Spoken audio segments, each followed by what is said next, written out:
And I'm sitting in the apartment of Grandma Black, and I thought it would be neat to sit down and to spend some time with her and ask her some questions about her life. Ask her about her early childhood, about her growing up, about her religion and her philosophy. And we compiled a little question and answer series here from a lot of the questions that her grandchildren and children have sent me that they would like for her to answer on camera. So here we are in Grandma's apartment. It's 9:35, and we will start asking Grandma some questions. Well, Grandma, to begin with, where were you born and when? I was born in Fairmount, Indiana on January 23rd, 1900. Okay. How many brothers and sisters did you have? My mother had 8 children, but we never saw the oldest one because he died at the age of 9 years old because of a sickness, pneumonia he got in the cold winter time. So my mother had a picture, large picture of him, and I would see her sitting looking at that picture. His name was Randall, and the rest came along about 3 years apart. The next one that was born was Rosanna Ruth. I might as well put a little humor in that because when she got married, her husband liked to call her Rosanna Ruth Dixon Bodenhorn. Oh. and I would try to get even with them, but I was the last one, and I really had a very nice time being the youngest one. They spoiled me, and Rosie could sew so well. She got material, took me to the photographer after she made up a beautiful dress, and I have the picture of Rosie and me in the dress she went to store-bought material and made, then had our picture taken together. Then Leon and Leonard, and they were good boys, but just like any other boys, they liked to tease and have fun. We had a pleasant home, and my father was good as gold, and my mother was good, and I don't know anything really besides having a life of kindness shown to me, and kindness toward each other in our home. That's the way it was. So, what were your, how do you remember your mom and dad? What stays in your mind about your mom and your dad? Well, my best memory is how well they got along and loved each other. So my dad had a job traveling, and he would stay 2 or 3 nights and then be home, and he'd have to stay in a hotel. And sometimes the hotel would be crowded, and my father, he would say, he was a jolly man, my dad was. He had a sense of humor. And they'd ask him if he'd like to share a bedroom with some other man because the hotel was crowded. And my father would say, in no uncertain terms, he'd say, I don't sleep with anyone but a woman, and that's my wife. Now your mother was sick, really sick. Now how old were you when that happened? Well, I tell you, I was a teenager when her health gave way.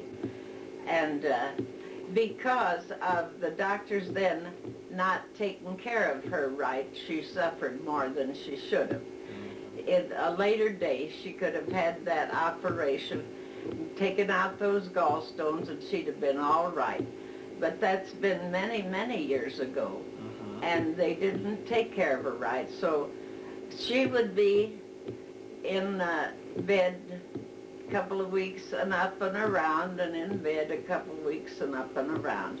And in the meantime, I worked in an office. I had got a little international business course, And I did have a kind of a nice job in an office, so I would get up early and clean the house and go to my job at the office. And that went on like that for about 5 years. Okay. Well, what did you do for, speaking of when you were a teenager, what did you do for fun? What were some of your fun memories? Were you involved with church? Were you Yes, involved with... we had a good time, those young people at the Free Methodist Church. We just had a nice group of young people. And after church Sunday night, some of the members, the mothers of some of the young people, would invite us to their house. And we just have a very nice time. And really, we had a lot of fun. Sometimes we played games like Fool on the Stool and like games like that. Then about the 10 or 11 o'clock, we would dismiss that and go to our homes, and never once was there anything wrong about our fun times as young people of the church. Okay, and then when was it that you met your husband? Well, you got married. When I met my husband, we lived next door to a family that had, see, my husband came from down on the farm to work in Fort Wayne, and he had a job, and a lot of people were coming from farms around to work in that factory. And so I just came up here to work, and this family that lived next door to me, a young man with wife and 2 beautiful little girls, lived next door, and she invited Otis Black, who became my husband, to this party. And also there was a dozen or more other people, friends and acquaintances, and I helped him kind of plan the party, and I made a cake and carried it in the side door from my place, and I saw someone, as I came in the side door, I saw a real nice looking young man. Tell him call later. A young man, and what impressed me, he had the nicest big brown eyes, and he kept those eyes on me during the evening. And so, who was it? Anyway, he had a good look. I could tell. I was 19 years old, and I wouldn't take up with just anybody. And so I was impressed, and he was impressed, I guess, the way he seemed anyway. And so he asked to walk home with me. It was just a short ways, but he carried the umbrella. It was raining, and I had a pan of Jell-O and a pocketbook and things in one hand, and so he said goodbye and then used my umbrella to walk quite a few ways, about a mile where he was staying. And so that was the way I met. And he just really, before I could turn my head even, he just gave me a nice little kiss on the cheek. And so I went in, and my mother was upstairs in her bed. I said, I met the man I'm going to marry tonight. Well, what were your first dates like when you would go out with him, and what would you do for fun? Well, we went to the parks in the summertime, and we'd go to Orance's. That was the main place where you got all kind of ice cream and stuff. And once in a great while, we'd go to some real good play that we knew about, but not too often. And then I had a sister who was Christy, And she was a widow. Her husband died when her children were 1 year old and 3 years old, and she had a home in Monroeville about 15, 16 miles from Fort Wayne, Monroeville. And she bought a home there and raised her 2 boys. And so Otis and I, and maybe my mother and father, we get on the interurban, had no cars then, on the interurban and go and spend the weekend with Christy. She had 3 nice bedrooms upstairs, and do things around her place. And Otis and my dad would fix the porch and do little repair things. We spent some time doing that. Then the church affairs, and went to the camp meetings when they had camp meetings. And my husband liked our church from the very start and was as faithful as anyone. Well, how did he eventually propose to you? Do you remember how he proposed and asked you to marry him? Yes, he said, and it was 3 o'clock in the morning, and I don't think I would have been so willing to get married if it wouldn't have been for staying up so late at night. And so he finally, we had kept company 1.5 years. But for the last 6 months of that time, we knew just about what our plans was going to turn out to be.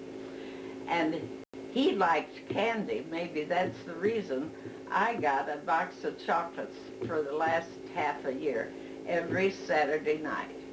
And, of course, he helped eat the candy, but then he was sure a good friend and a good partner, and it just turned out good. Okay. Well, what was your wedding day like? Well, my mother was sick, and the pastor came.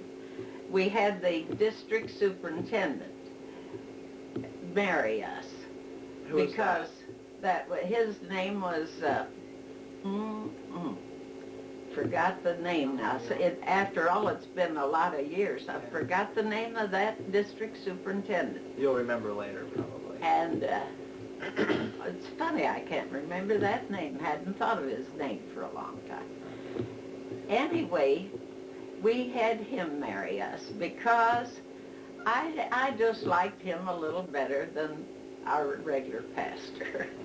Didn't have anything much against the other man, but I wanted this man to marry us. Okay. So my husband gave him $10 because he was holding a district meeting at Columbia City and had to come over from Columbia City over to Fort Wayne. Married on Saturday afternoon, just a nice little wedding in our house. And all my sisters who were living, 4 sisters, and I think both of my brothers were working away from home at the time, and just had a few people there. What did you wear that day? I wore I didn't wear a white dress. There's no reason why I shouldn't wear a white dress, but I was always on the eeky side, economical, and I got a very nice blue taffeta dress.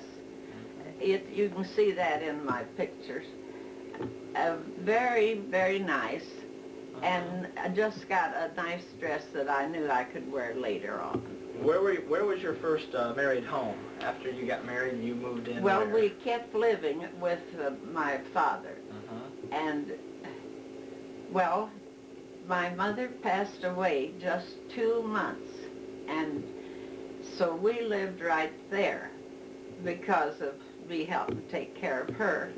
And then 2 months, I was married 26th of February. The 19th of April, my mother passed away. And then my sister, who was a widow, she sold her home in Monroeville and came to live with my father.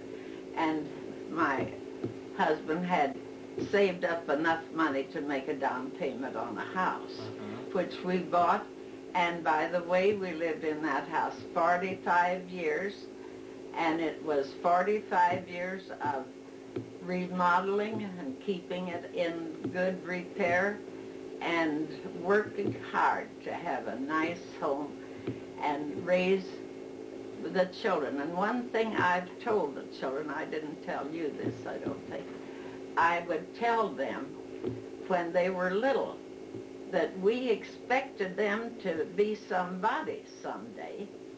And I would say, now we are giving you a nice home here and plenty to eat. You can have milk anytime you want it, or orange juice in the refrigerator anytime you want it. And we want you to grow up to be somebody someday. Now, this was the house on Antoinette Street Yes. you bought? Yes. Okay. We lived, and he didn't like to move. His mother and father didn't like to move, and he wasn't going to move either, so we stayed there. And all of your 6 children were born in that house? Well, I had Evelyn down on the farm during the Depression when his mother died. We rented the house there. It was in 1930 when the Depression was. We rented that house to somebody else and was down there for 3 years. And in that 3 years, I had Evelyn, and she would just love, as she learned to walk around, had a little wagon, and we'd pull her around the barnyard, and then she got old enough to walk. She just loved it, and that's Evelyn. But we finally made a change. He got a job up in Michigan, and we moved up there. Well, briefly explain the birth of your children. Dale and Mary were born in Fort Wayne. Yes. And then Evelyn, or then Jerry? Then when we just had Dale and Mary was when we went down on the farm, and they were 6 and 7 and 9 years old. And so, of course, the Depression was the time to have another baby. Anyway, the baby came, and we loved that little blonde girl. All the rest of them were brown-eyed, dark hair. And there I had I called her my white baby. She just was so blonde. And so we just enjoyed that baby. Then Aunt Jerry? And then we moved back home after she was 3 years old. And my husband got a job, and we went back into our own home. We asked the people to move out, which they did. And so with the help of Sister Rosie that lived in Fort Wayne, and we had very little money, and we brought what we had to start out with, and we kept doing things to make a better home there on Antoinette Street and lived there all the rest of the time until after he passed away. And then it was at that time that you moved here? Well, Norman was the last one to get married, and so he died when Norman and Dave were 21 and 23 years old. And so they stayed with me till they got married. Okay. And so we were on Uncle Dave and Dad were born, or were married. When Dave got married first at the age of 26, and then Norm and I were together there in the house until he was 29, when he married his fine wife, who they've been married 27 years now, and I've been in this apartment. They lived in the home there for a year or so. Then they bought their home. So I was already settled in my apartment, which I was very happy to be in. And then I put the house up for sale. And it was sold very good.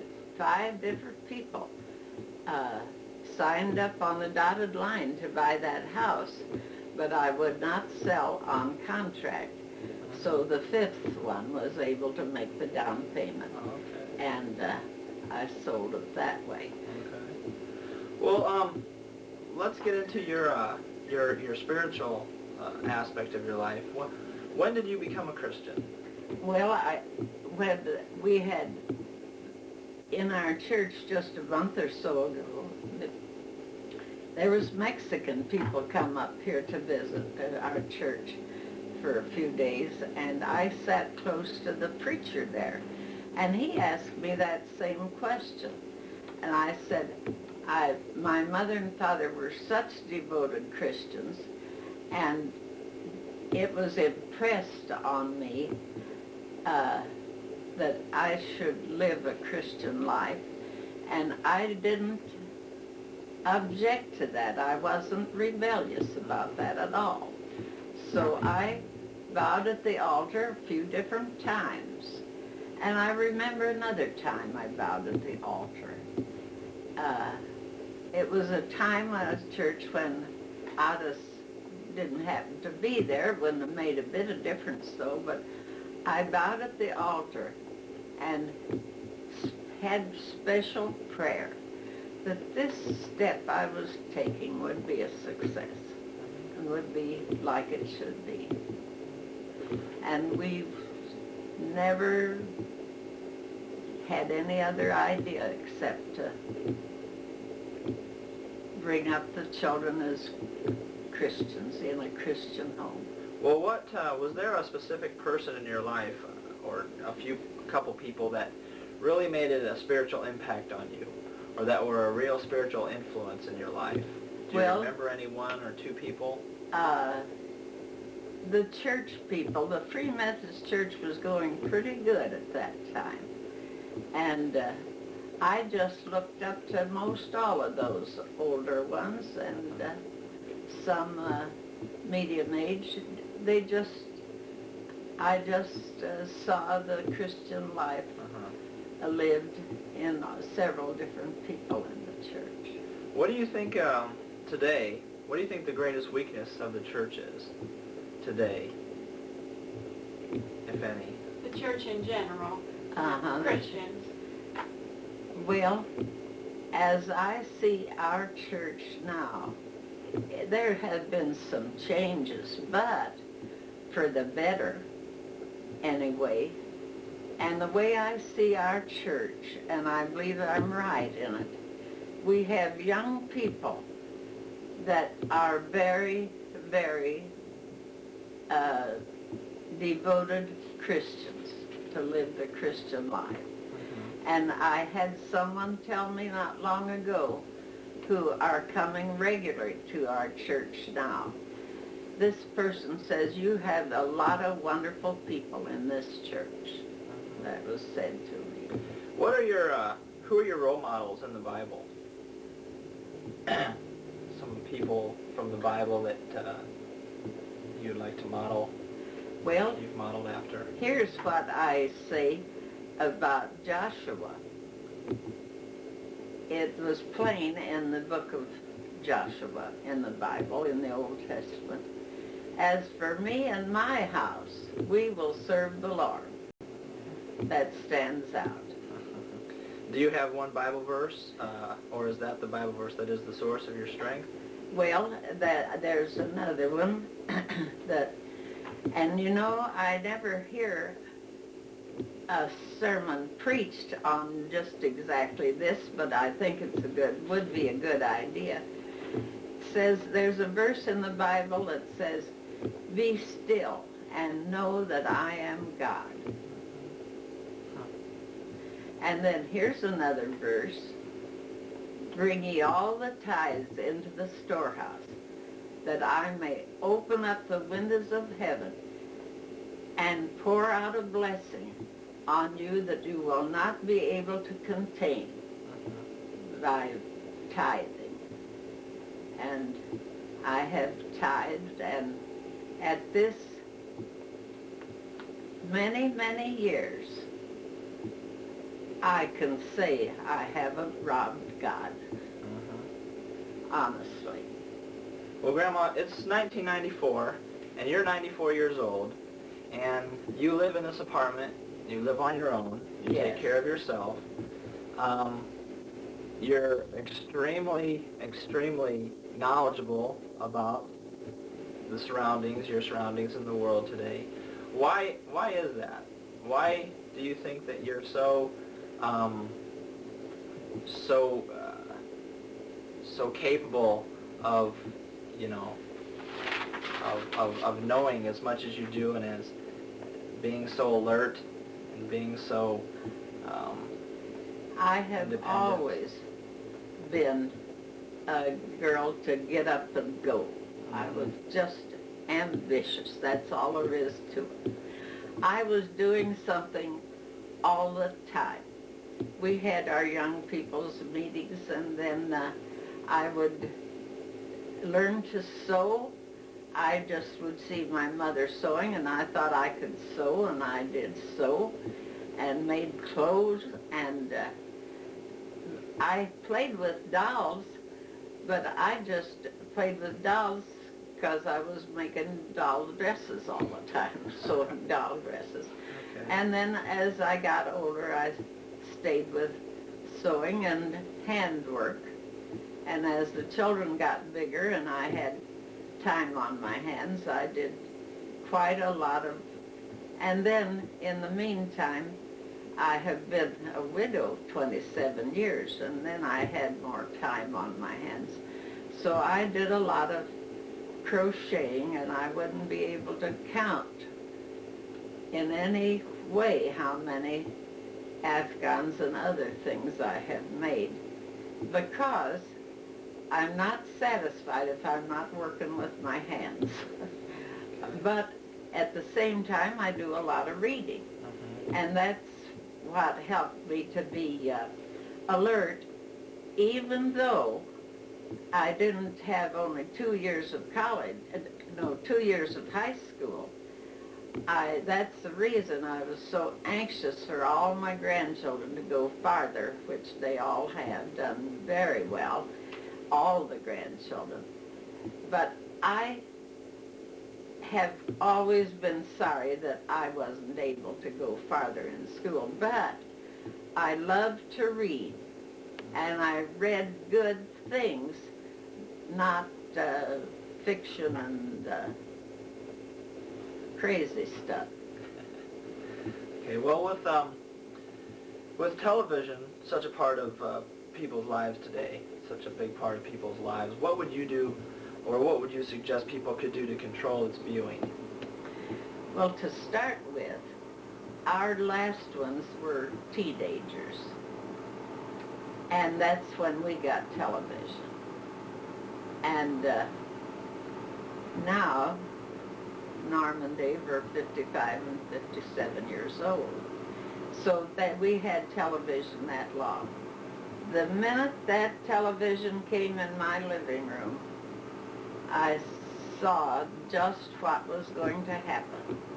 They were going to put things on there that would be an influence for no good, and I mean that. And it is just exactly like I knew it was going to be, because there were so many people putting so much money into paying for the commercials, and the people who run the television would put anything on the television that would bring in money. And they're doing that today. And I really don't have anything very good to say about television now. Okay. But we do have a chance to turn it on and off in my home, or anybody's home. You can turn it off or on. And I'll admit I turn it on quite a lot. But at the same time, I turn it off a lot. How do you feel the schools have changed today? Well, they don't, they think they ought to make it easy for them. Even when our last ones was graduating from high school, they would tell them, now if you will be here every day, perfect attendance, you'll get promoted where you have good grades.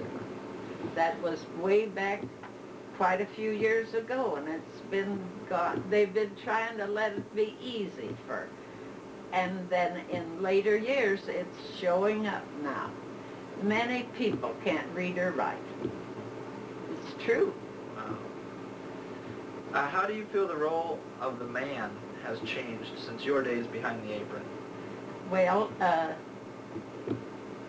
I've got another verse in the Bible that is outstanding in my mind. Mm-hmm. Says the man should be the head of the house. And I believe that. And right along in the next line, it says, right in that same verse, and the man should love his wife as he loves himself. Now, you know, men generally have pretty good opinion of themselves. And they should have the same opinion of their wife. Well, then how about with that response, how about the role of the woman since your days behind the apron? Well, she has thrown herself away many times. Just ask for troubles that she has later. She asks for it. This idea of thinking she should be out doing some kind of political work, all right if they got the intelligence to do that, but their home first is to keep a good home. And if you want to keep a husband, do things in the home to make your husband feel more comfortable and more happy in the home. And so that's just the way it should be. Okay. And if a man will love his wife as he loves himself, there's no reason why a woman wouldn't want to do things to please her husband. Uh-huh. That's good. I think we just have a couple more questions. What can your grandkids do to instill such a strong family loyalty with their children that you created with your kids?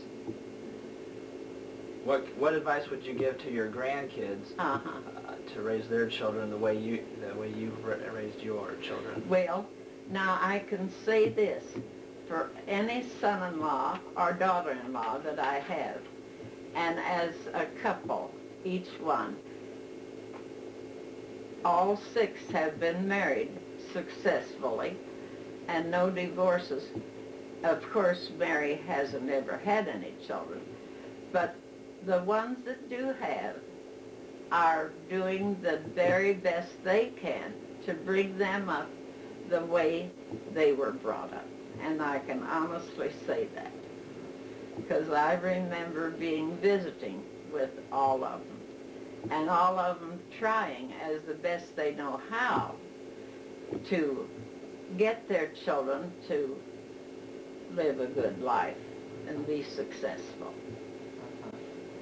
It isn't always, they don't always see alike, and which causes some unpleasantness sometimes. But in the long run, I think each couple wants their children to do well, same as I wanted mine to do well. Mm-hmm. Well, you have 6 kids. How many grandkids do you have? 14. 14 grandkids? And 15 great-grandkids. 14 grandkids and 15 great-grandkids. Wow, okay. Well, I think that's it, unless there's anything else that you would just like to tell anybody that's watching this video. Is there any final words that you would like to leave them with right now? Well, I think I've said about enough, but I would like to say that I had very good Quaker grandparents on both sides of the house. My mother was from a Quaker family, and my father was from a Quaker family. And then they joined the Wesleyan Church after they'd been married and had a few children. They went into the Wesleyan Church at Fairmount, Indiana. And our family can be remembered as part of them. Now, one uncle, now you said 1776 is when the Declaration of Independence was signed. Mm-hmm. I have it hanging on my wall. And there's Benjamin Rush is one of the signers of the and he was a brother to one of my great. How many generations would that be? 8 or so from 1776? Mm-hmm. Something like that. So he would have been an uncle instead of a grandfather. He'd have been an uncle. Okay. But his name was Benjamin Rush, and you'll see that on there. And he was a doctor. And during the Revolutionary War, he was a doctor and was one of the signers of the Declaration of Independence. And then on the other side of the house, they've been in this country a long time. Well, thanks a lot, Grandma.